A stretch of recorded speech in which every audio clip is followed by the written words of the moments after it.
Hello friends, नमस्ते प्राम। मैं आप लोगों के बीच एक गीत गाने जा रही हूँ, आप लोग उसको पूरा देखना।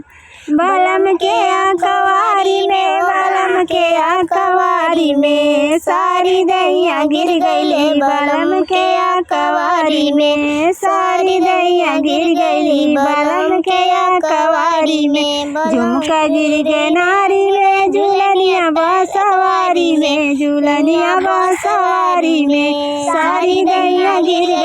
बालम के आकवारी में टूटी गईल पौआ के नाई पाय जानिया, नाई पाय जानिया राजा, नाई पाय जानिया।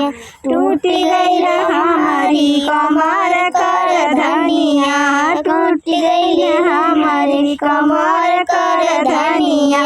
पहले राजा अपने ससुरारी में, अपने ससुरारी में सारी दैया गिर गईले। बालम के आकवारी में सारी दैया गिर गईले। बालम के आकवारी में बड़ा प्यार करे हमके पियवा रंग रे जवा, पियवा रंग रे जवा, पियवा रंग रे जवा।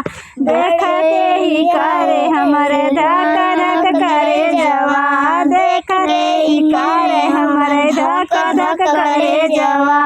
करे चाहे आही हम के अटारी हमरे रहबै वो सारी में, रहबै वो सारी में सारी दैया गिर गईले। बालम के आकवारी में सारी दैया गिर गईली। बालम के आकवारी में चाही ना हम के अटारी नाही चाहियो, अटारी नाही चाहियो, हम तो रहबै जाई के।